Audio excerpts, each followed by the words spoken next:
Disclaimer. The content on this channel is provided for news, educational, and informational purposes only. We aim to share accurate and verified information from trusted public sources. I connected with the recipes.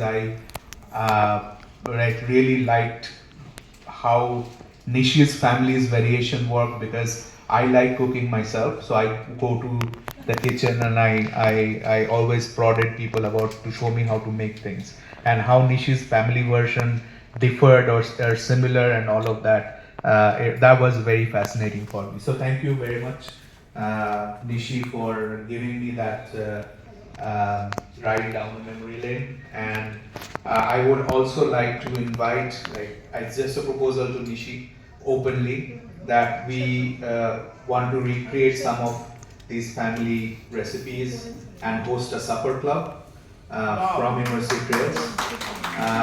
So if she is willing, then please, we are happy to do that.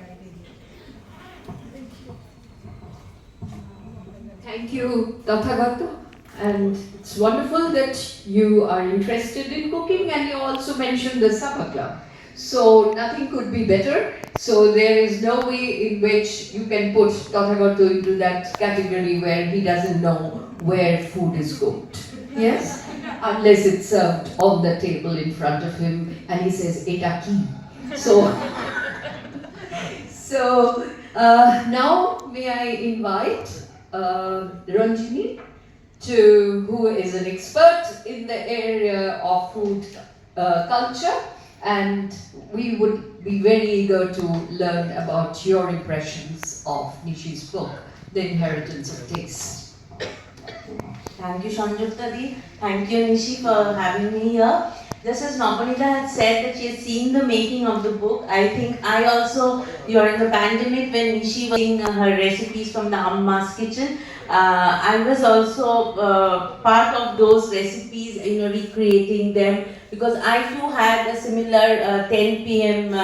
Posting on Facebook every day, which later also came out as a book. So, and I used to try out those recipes. One recipe which I remember was a potato fry. On one day when there was no groceries during the pandemic, there was only potatoes and dal, and I immediately wrote to her.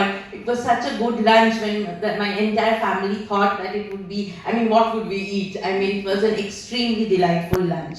And since I got this book, I think a couple of months back, and if you see the condition of the book, you know that how many times I've read it, I've taken it to my kitchen, and I have tried many of the recipes. And I am not a chef, but I am a food historian who like to cook. So I read beyond the written recipes. I try to filter out the emotions, the nostalgia, and the memoirs attached to the book. What I've done, it's a book of over 100 recipes, right? 120 recipes, and they are bracketed under several heads, and very interesting subdivisions she has created.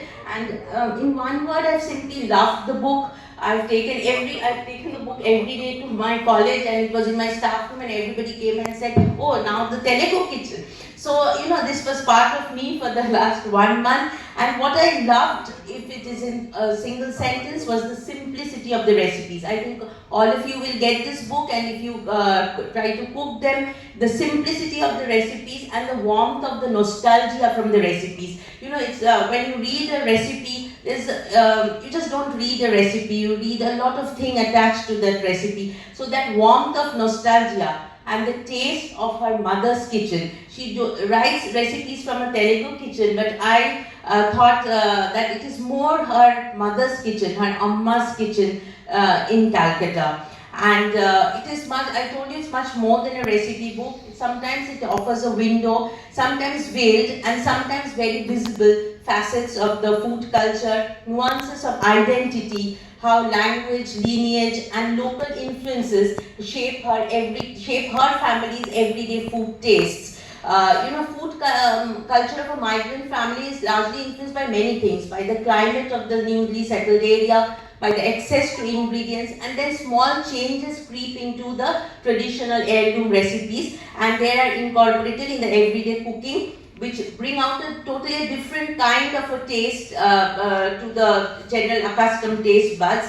And it is said that food culture evolves locally. I felt while reading this book, it was same in the case of the kitchen of this Telugu family settled in Calcutta. Acculturation in the food stands out in this book, what I felt while reading. I picked out some recipes which I find very similar either to some of our Bengali recipes or some of the recipes elsewhere in India.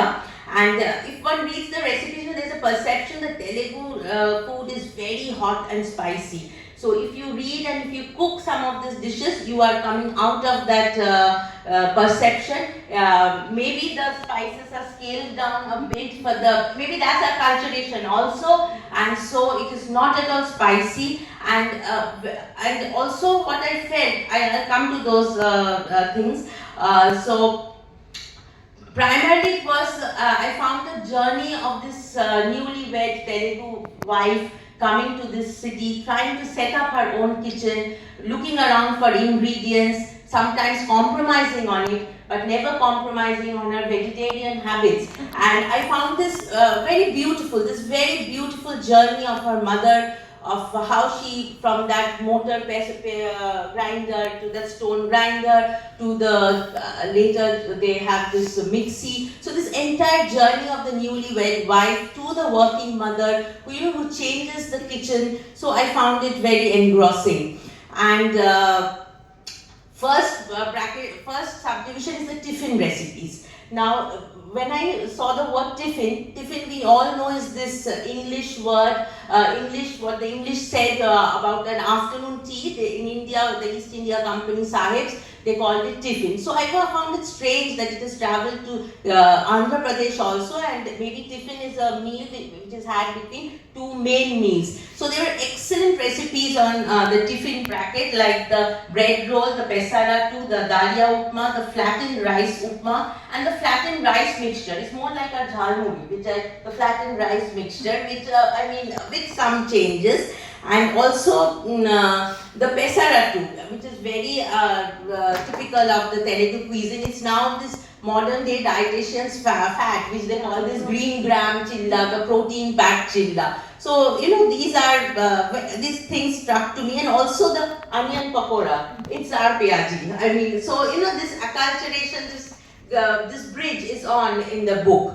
And also another thing I came to know about the popularity of potatoes in the Telugu cuisine, and the name is Bangal Dumpa.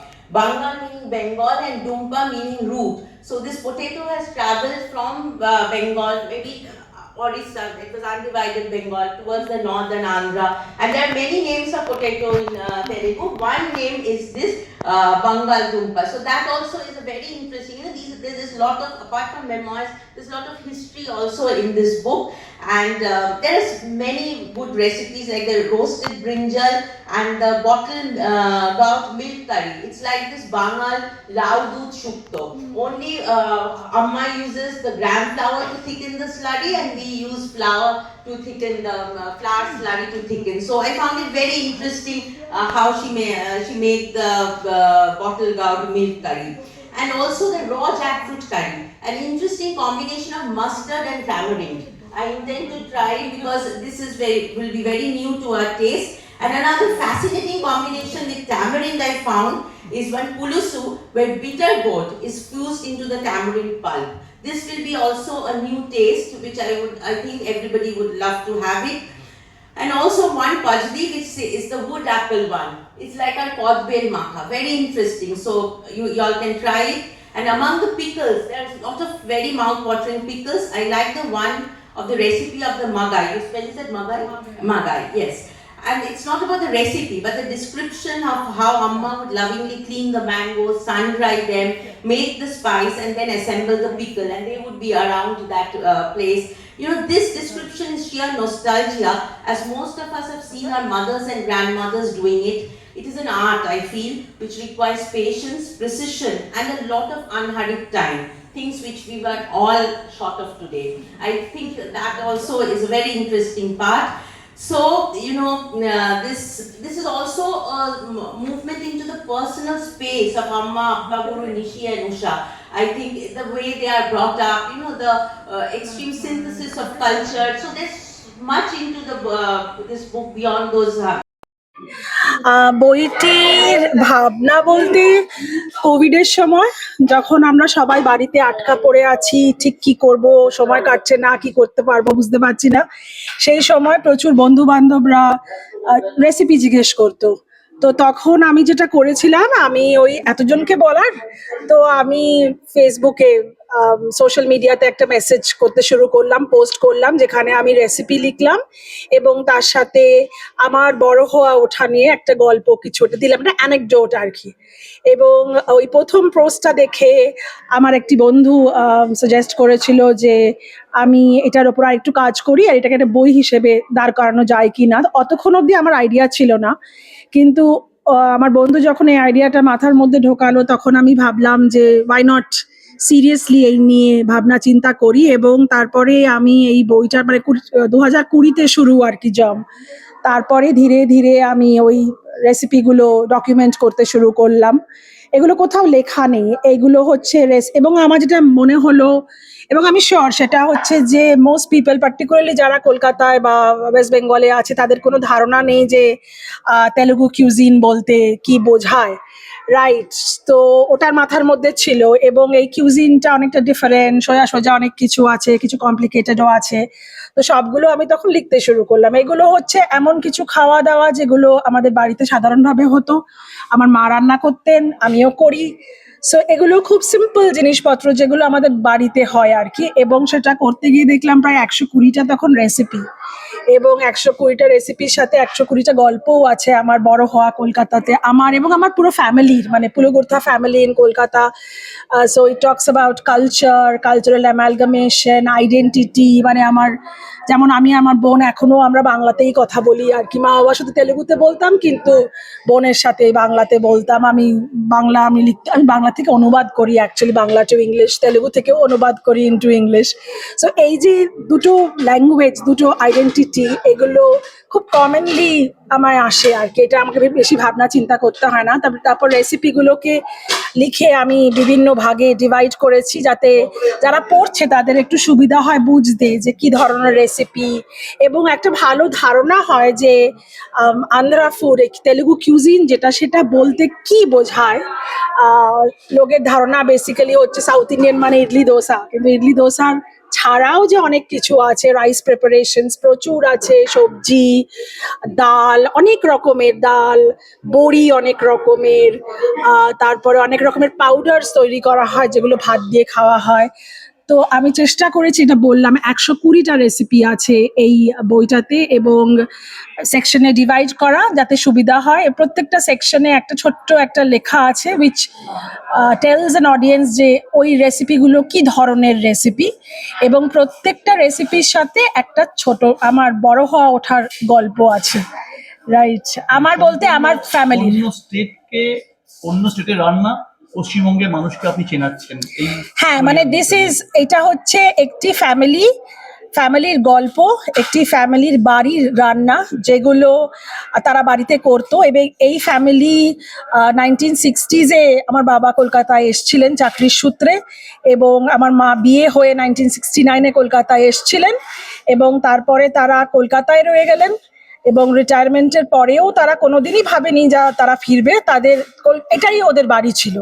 এবং তারপরেও আমিও এখন কলকাতাতেই থাকি। So this is basically একটি Telugu family যারা কলকাতাকে তাদের বাড়ি করে ফেললো, তাদের শহর করে ফেললো, কিন্তু তাদের কালচারে, তাদের আইডেন্টিটিতে যেমন তেলুগু আইডেন্টিটি, তেলুগু পার্টটা আছে, তেমনি বাংলা পার্টটাও খুবই ইম্পর্টেন্ট। মানে Kolkata is home for this entire family. So এটা পুরো ফ্যামিলিরই গল্প বলতে পারেন।